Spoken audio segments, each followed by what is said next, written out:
corporates and senior academicians, and of course, my favorite target audience, the students actually. And I thank all the office bearers of this part of MTC for giving me this opportunity. So, as you have rightly told, since there are students from BE and MBA, I'll start from the scratch of just get to knowing about what HR actually is. Then we will slowly scale up to target at the needs of different kinds of people, because the corporates you want right away with the advanced tools and other things, and academicians you know all the concepts, but you wanted to learn how to go ahead with few of these softwares to manage with HR analytics. Of course, that will be a part of this program, but this day I'll spend in just getting you an insights about HR, the prerequisites of HR analytics, what skills you need to possess. Then I will teach you about data collection today. Don't worry, it is not going to be with forms. I will teach you a different software. Few of you might be already using. Okay, so if something is known to you, I'm not here for only knowledge dissemination. I take this as an opportunity for sharing, where I can learn from you, and if not, you can share something, and it is going to be a mutual learning kind of thing. So that is how I take this opportunity to interact with you. So without wasting much of the time, let me share my presentation and we will go into it. I'll be sharing multiple presentations, and when I'm there, I swap between presentations. So I'll be using the full screen sharing. So kindly bear with my personal contents being present, visible to you. Okay. I'll start sharing my screen.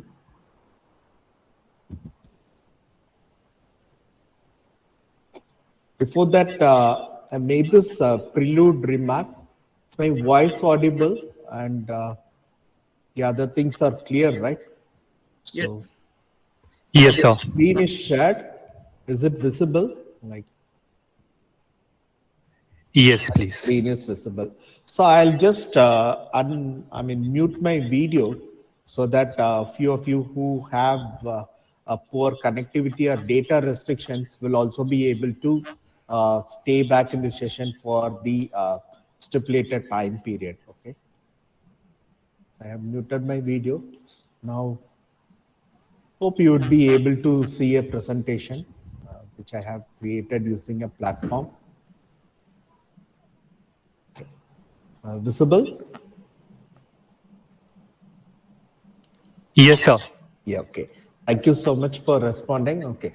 So I have taken this before HR analytics. You could see the line. It is managing the new age workforce, at first that we have been doing for more than a decade, but I have added a term, effectively.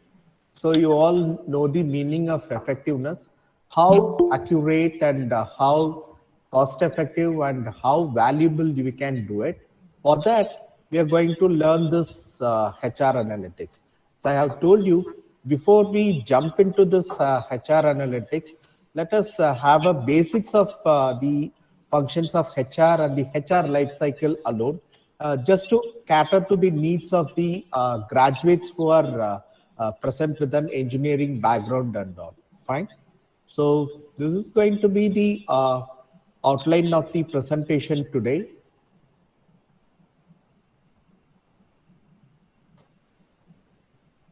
So before I take you to the outline, the two most favorite quotes regarding HR, which is close to my heart.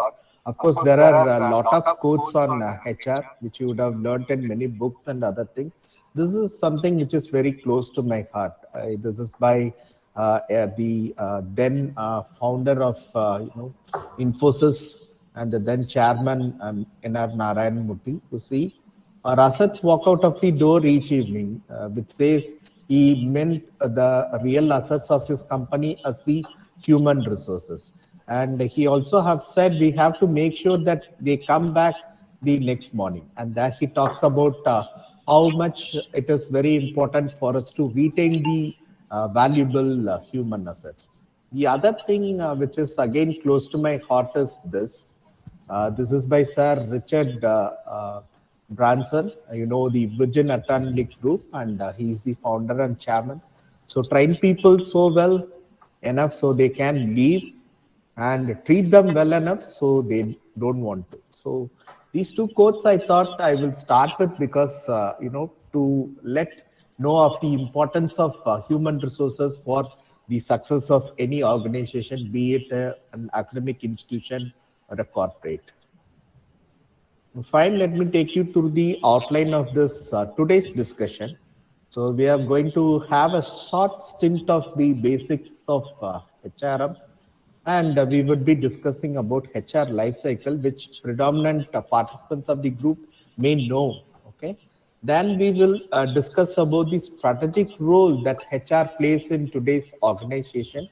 And if you want to play that strategic role, what are the skills you need to acquire, and what are the skills you need to go for upskilling, that we would discuss, all in the context of HR analytics, and to scale up to contributing to a strategic role, how HR analytics can be of use to you. So that is what we are going to discuss. Then we would see some basic HR metrics and analytics today. Fine.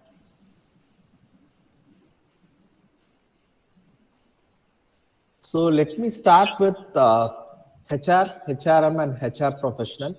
Simple words I can give. HR is actually your human resource assets of your organization. And what is HRM actually? How do you manage those assets? So we have seen from the quotes, it is important you treat them as assets, and it is also very important you retain them. So how are you going to manage it? And the one who manages these human resources and manages the human resource management activities, and he is a HR professional. So this is for the people who are very native to HR and new. It is sometime you will be. This will be the first time workshop where you will be attending a session on HR. For them, it is okay. Now we will discuss about this HR life cycle, and it's not a new concept to most of you. So to put it in very simple words, the HR strategy, creation, and execution with the employee life cycle. So you know the meaning of strategy. It's a plan. Okay. So how do you create a plan, and how do you execute that plan so that you can manage the employees, whereas your human resources, otherwise called. So it says you will have to execute, create, and execute with an employee life cycle. So first of all, before plunging into this HR life cycle, let us understand what is an employee life cycle. So employee life cycle is the various stages that a particular person goes through when he becomes a part of the organization. And I'll just take you through the various steps in employee life cycle. So it all starts with getting attracted to a particular organization where you select that organization to work for.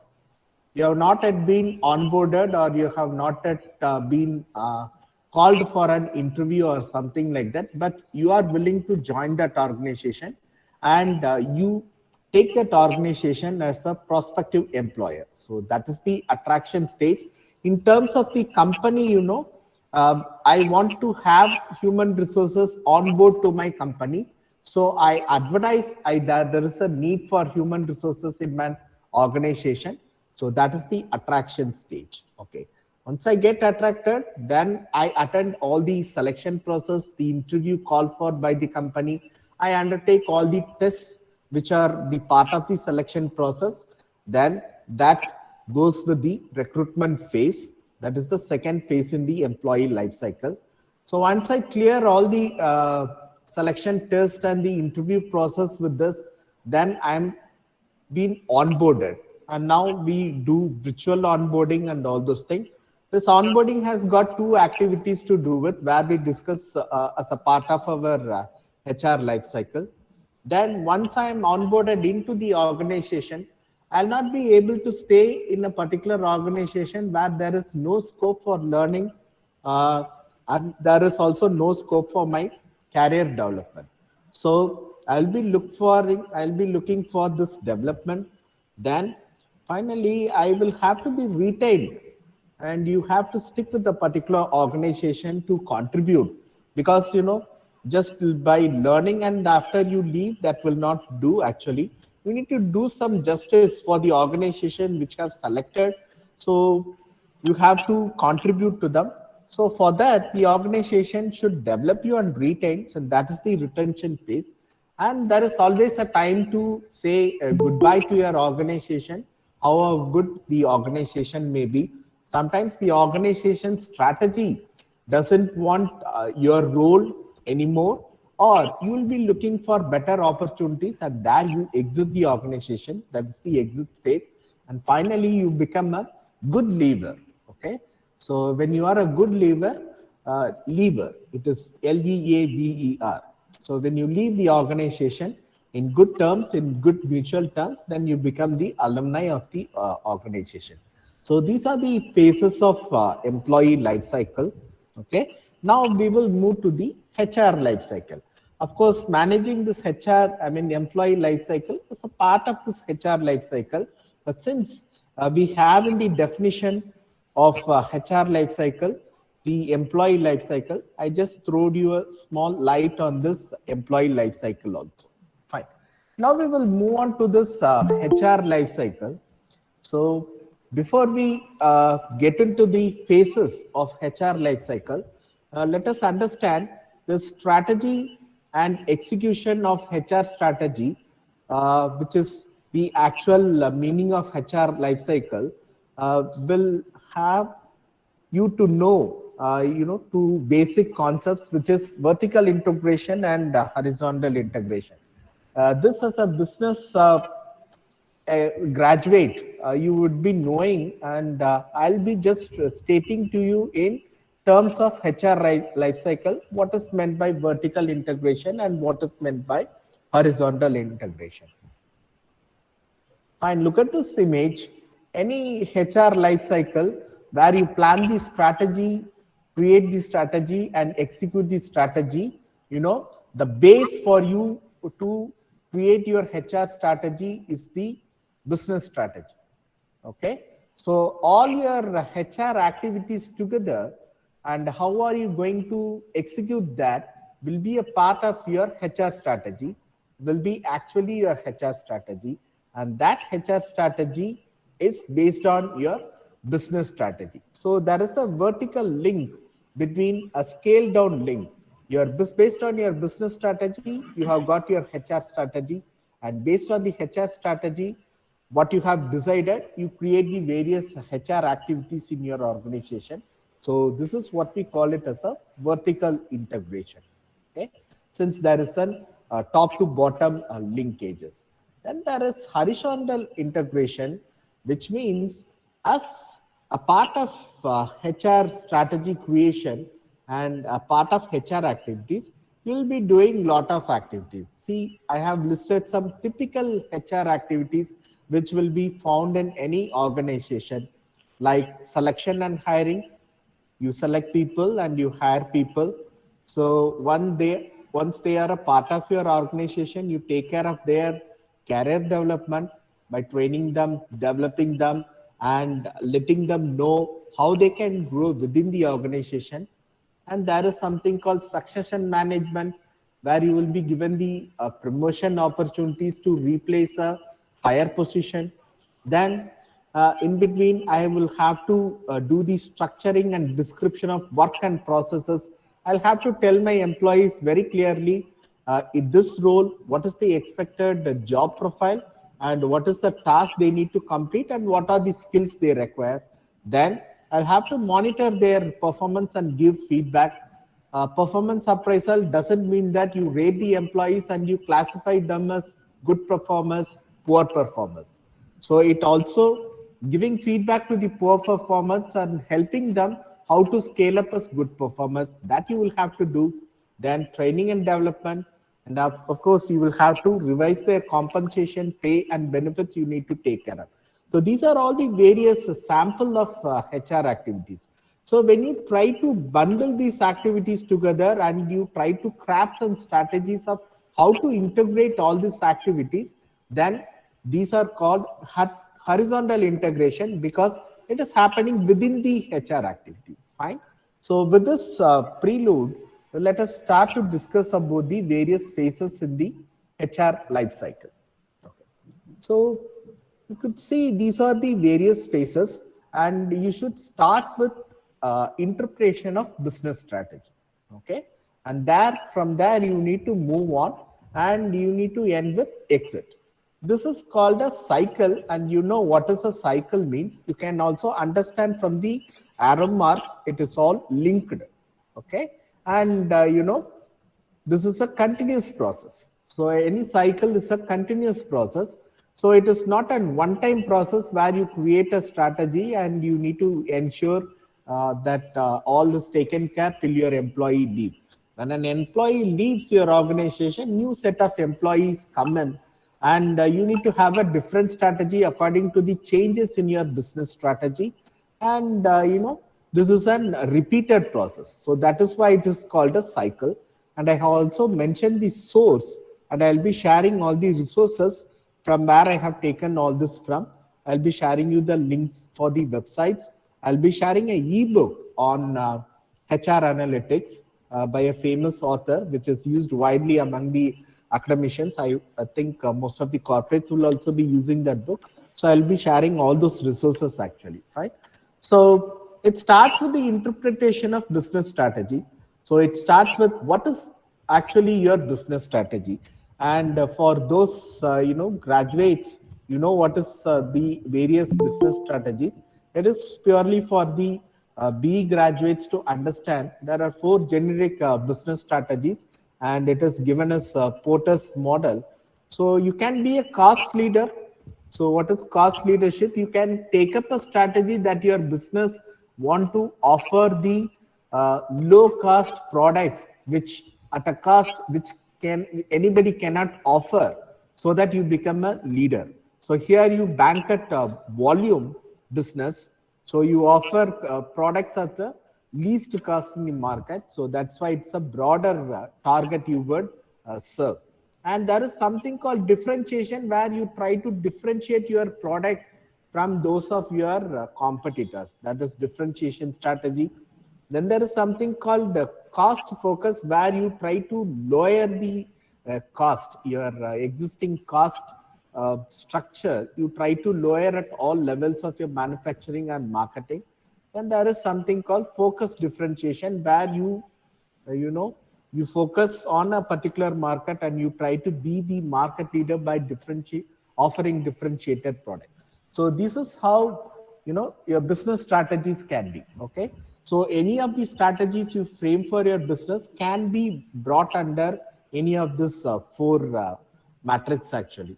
So based on this business strategies, whatever your organization chooses, you will have to frame up your HR strategies. So HR is a part of the organization, and the human resource department and the human resource professionals are a part of the organization. So their strategy, it is not like static. I go for only internal promotion. Maybe a strategy you follow at one time where you don't want to hire in new people, and you don't want to spend time on training them.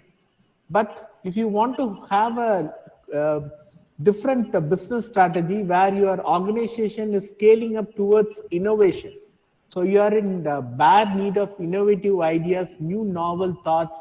So where you can get it? It should be a mix of the senior people who have experience, as well as a mix of freshers who come out with fresh thoughts and ideas. So there you cannot still stick up to your HR strategy saying that I go for only internal promotions and internal movement of people, I not hire and promote new people.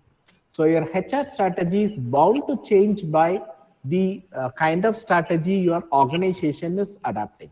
So once you understand clearly your business strategy, which your organization is adapting, then you craft your HR strategy. In crafting your HR strategy as well as the business strategy, you can use a particular model called uh, business canvas model. Business model canvas. Most of you would be knowing. For those who you didn't know, this is an it consists of three. Look at the center part. There is value proposition. Around that, you build all the elements. So there are 8 elements, and in total there are 9 elements, including the value proposition.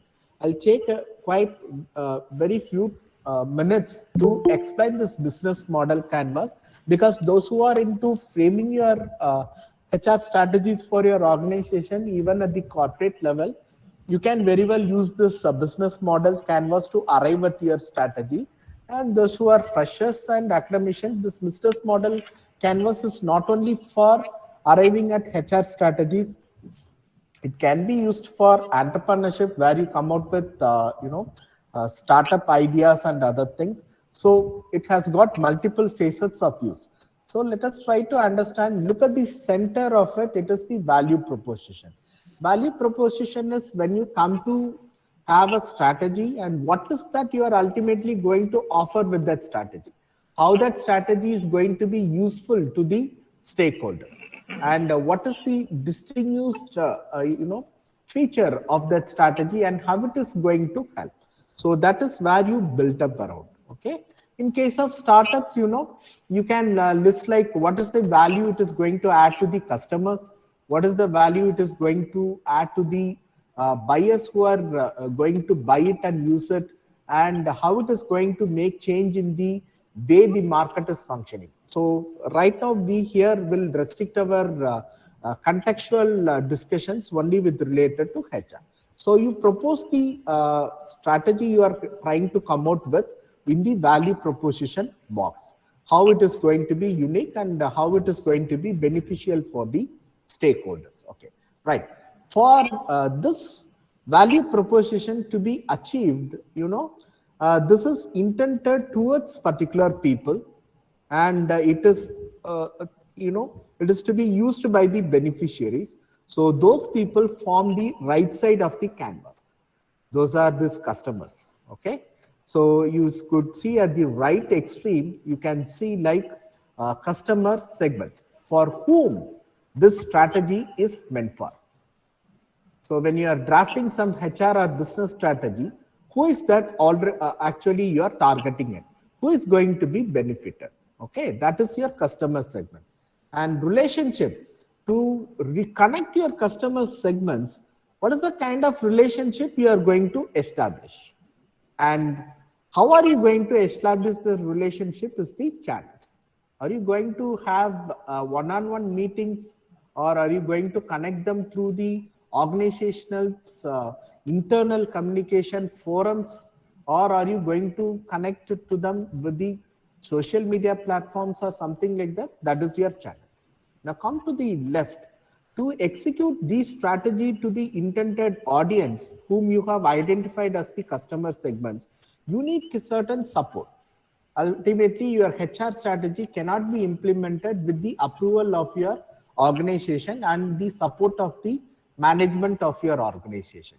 So who is going to be the key partners? Look at the left extreme. Who is going to be the key partners who are going to help me, or who are going to approve, or who are going to support me in achieving the value proposition I am planning to roll out to the customer segments actually.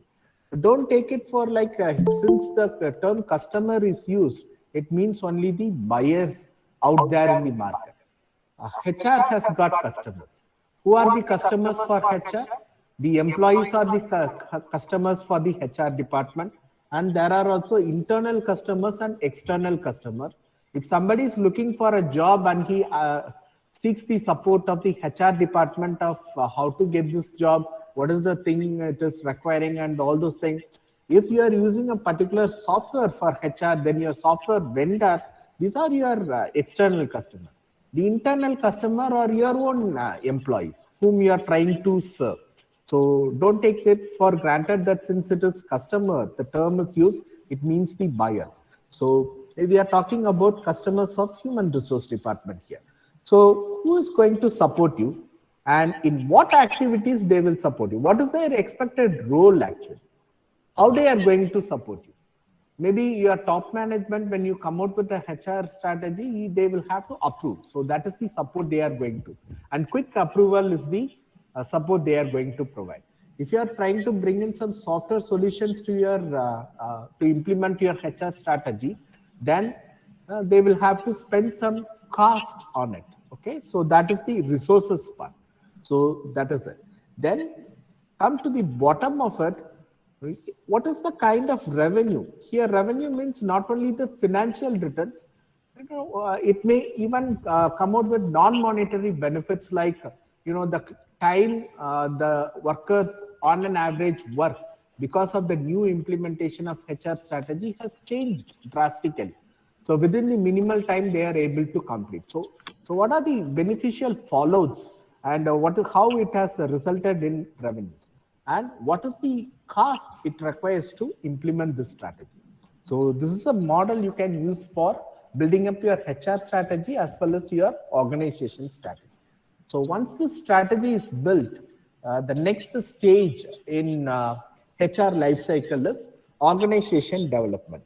Here, don't take it like it is developing your organization. Okay, that is one part where we talked about organizational change, implementation strategy, and developing the overall organization by bringing in certain changes. Here, by organization development, we are talking about what is the kind of organizational setup. What is an organization? It is a group of people. Okay, so what is the kind of organization structure and the group of people I'm going to have, and what is the designated role for each and everybody in achieving the HR strategy which I have formulated. So I'm trying to bring in people resources for executing my HR strategy. And that is what we mean here as organization development here. And again, this organization development will depend on your HR strategy as well as the kind of strategy or overall business entity is adapting. So based on that, you can have the traditional to your left in the color blue, you can see the traditional vertical structure where reporting is mandatory. Lower level people report to the higher level people.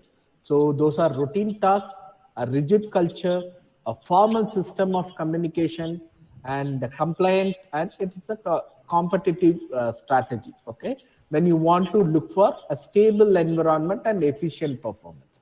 But on the other hand, your organization wants to move to the new age practices where you want to build up an entirely different culture. Okay, then you can go for this natural system design. You don't form any hierarchies or something like that.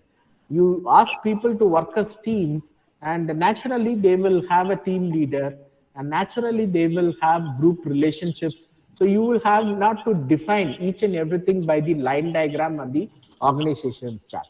So it is empowered roles. It's an adaptive culture rather than fixing up a culture and adhering to the culture. It is an adaptive culture. Your organization culture changes with times, and you don't define the culture. Over a period of time, naturally it evolves, and you are sharing information where you are not going for formal system of information sharing, and it's just a collaborative thing. So this kind of organization development for your HR strategy can be adapted when you are in a turbulent environment and when you are a learning organization where you don't have a prior past several years of existence. Okay, so this is the next step after HR strategy is formed. Okay, so when you frame up your organization development for implementing your HR strategy, keep this thing in mind. Specialization, you go by the rule of specialization. Like, what is this thing? You have somebody who is specialized in marketing, so you are bound to get a job in marketing or pursue a career in marketing. Somebody who specializes in HR, you are bound to take up a career in HR. So it is not like I pursue marketing and take up a career in HR. That is not permitted. So that is what is meant by specialization. You do what you know to do, and you do what you are meant to do. So this is one philosophy you can adapt in designing the organizational development. And there is something called coordination, where the organization development is designed in such a fashion that teams coordinate and work together. Then there is something like where you team up the people based on the knowledge and competence they have. So they have a knowledge in particular area, or you need the team to have members who are knowledgeable in certain areas, you put them as teams. Fine. Then there are some teams which you can have based on control and commitment, the level of control you wanted to have, centralized or decentralized. Then finally, you can also adapt an organization development strategy and a teaming up strategy with the level of innovation and adaptation you wanted to have.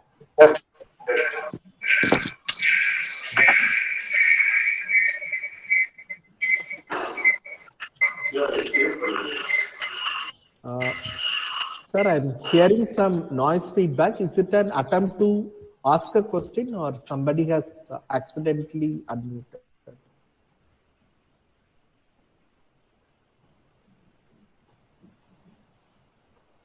You can continue, sir.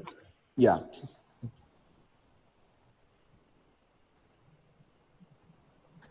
Then also in job and team design, you will also have to take into consideration there are certain factors which are influencing how the organization structure for the HR department is formed. And one thing is automation. I have taken an survey published by Economist. You can see the level of automation that is going to happen and the kind of impact it is going to create in replacing human by level of automation. So in that, food preparation is, it is likely to be more affected by the level of automation. And, the profession which is likely to be least affected will be teaching actually, right?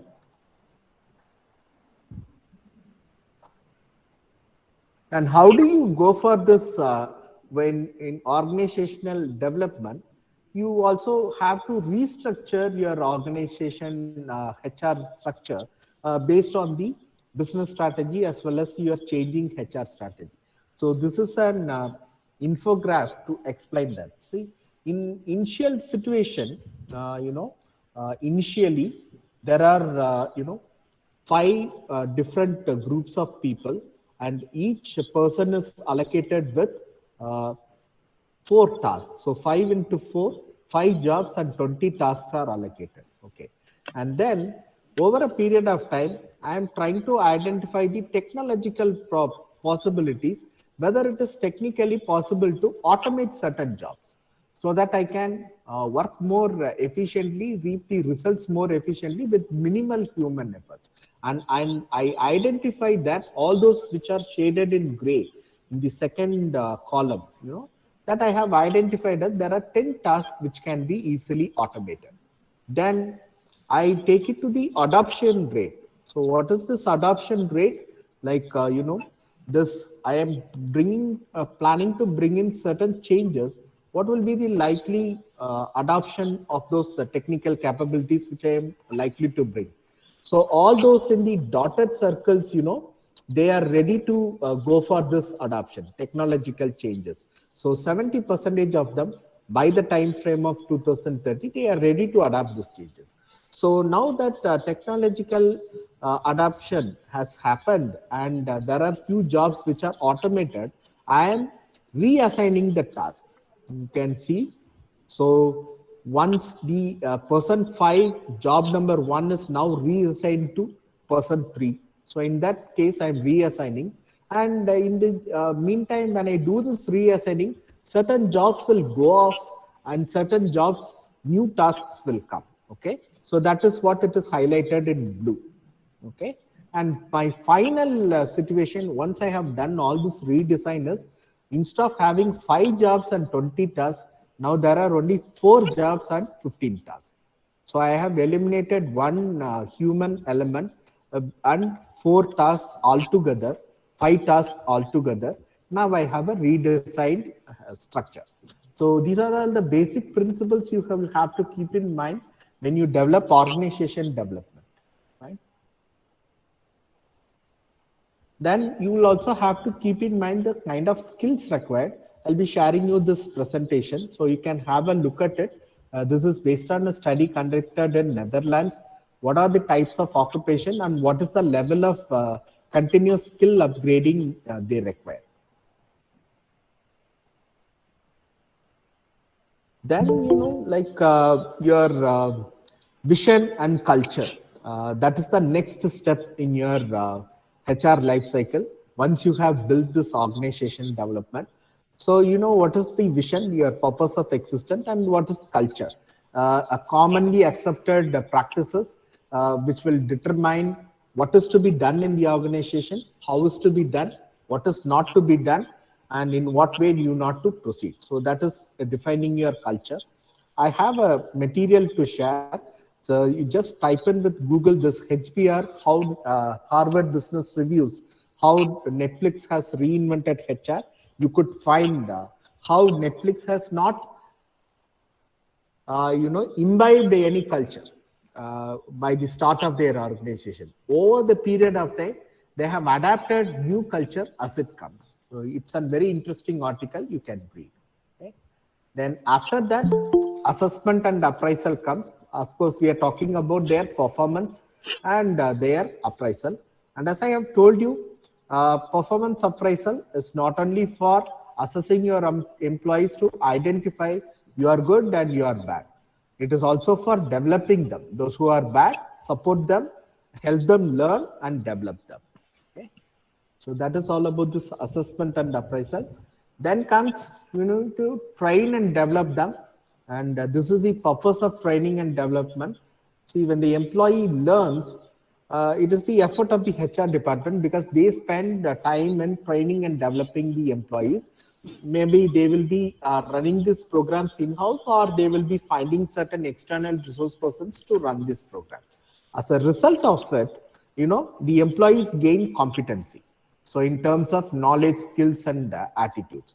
So as a result of that competency which they have gained, it scales up to organizational capabilities where they are using their competencies for upliftment of the organization and they become better contributors. So then it creates the business impact. Okay, so this is why we need to focus on training and development as a part of our HR life cycle. Then your engagement and reward. See, it is not that people stay only for money or people stay only for the challenging work. So there has to be a balance between the pay and the kind of work challenges you give. If you are giving the repeated work and other things, there are some kind of people, though it may be a highly paid salary, since it is a repeated work, they quit actually. But the work is lovable, the work is challenging, but the reward I get, the pay benefits I get for the work I am doing is not that adequate.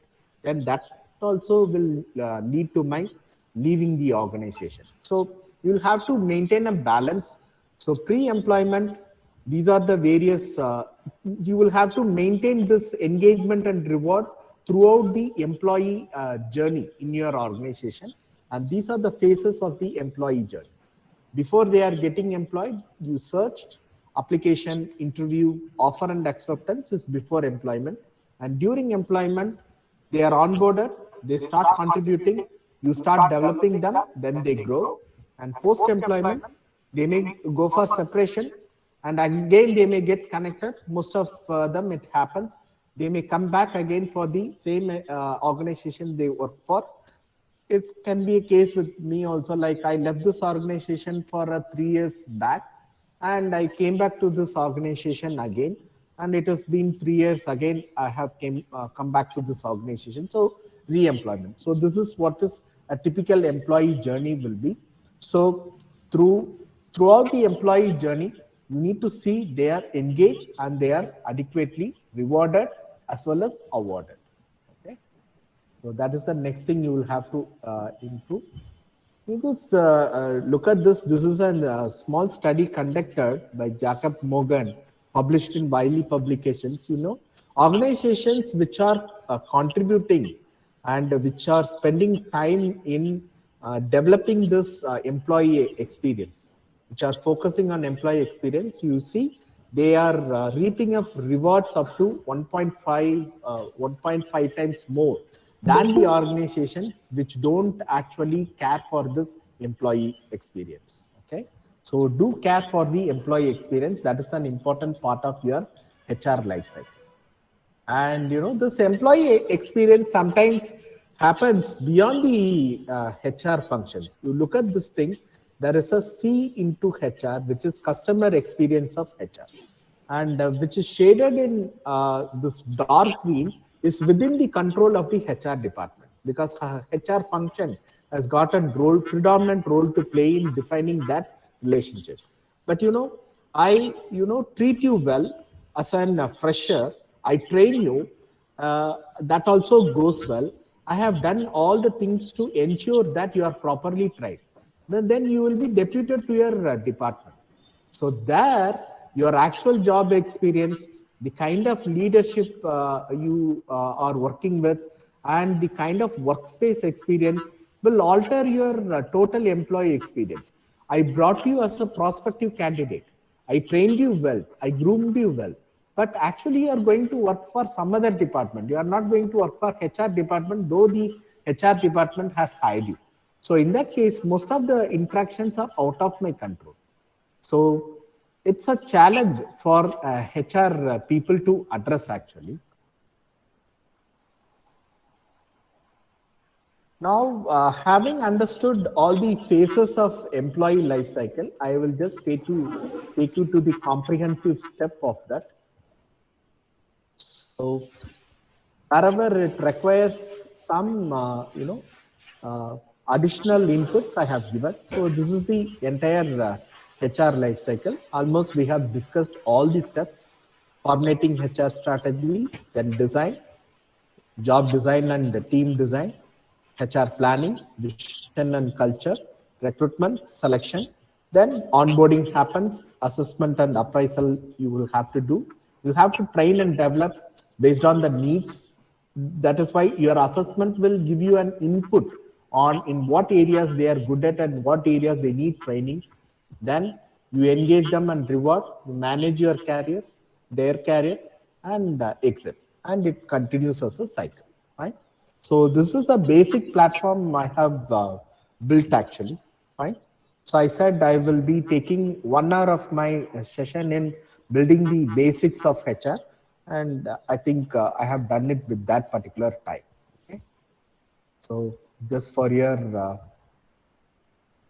recap, the various processes we discussed within the HR life cycle.